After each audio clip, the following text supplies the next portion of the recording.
When fresh strawberries are in season, it's the perfect time to make strawberry pie. Using just a handful of simple ingredients, you'll have a beautiful pie in no time that everyone will love. Hi, I'm Christine, and if you're new here, I want to warmly welcome you to Christine's Natural Kitchen, where I make healthy eating delicious and simple. I'm making today's video in collaboration with Basil Bandwagon, where I found all of the ingredients I'm using.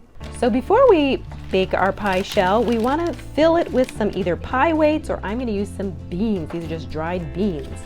And first you want to line your pie shell with some parchment paper, then fill it with either pie weights or beans, and then you can bake it at 425 degrees Fahrenheit for 9 minutes. While we're waiting for our pie shell to bake, we're going to go ahead and make the filling.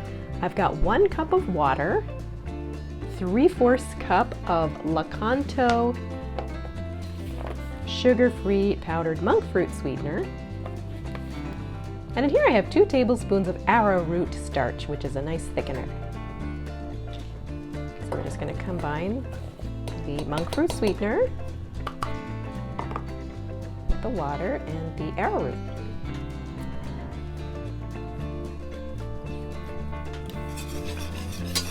Whisk this together until it's nice and smooth.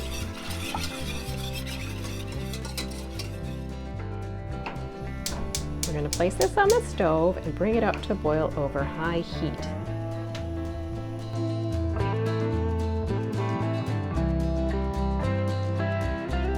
It should only take a couple minutes for it to thicken like this. And you'll want to whisk it pretty much constantly for the 2 minutes, just to avoid any lumps. Once you have this nice thick texture, you can take it off the heat. I'm using a keto-friendly, sugar-free version of a gel dessert, Simply Delish brand strawberry gel dessert. I'm going to empty the contents of this 0.7 ounce package into our cornstarch mixture.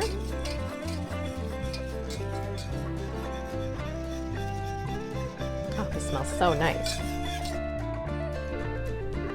So now our pie is done baking, and we can remove our pie weights and fill it with fruit.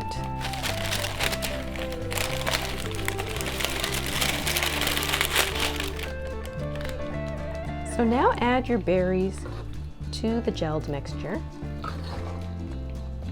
to evenly toss them and coat them.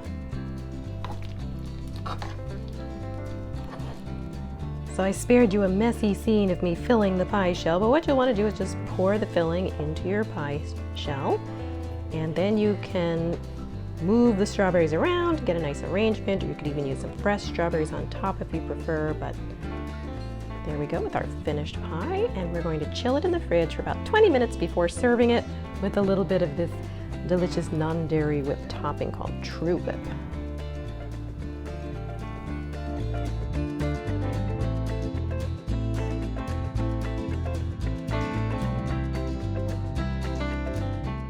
That was so much fun! I hope you enjoyed it as much as I did.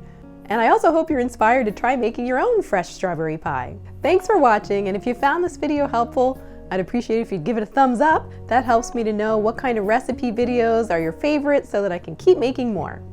And when you subscribe and hit the notification bell, you'll find out about new cooking videos as soon as they come out. Thanks for watching, and see you again soon. Bye!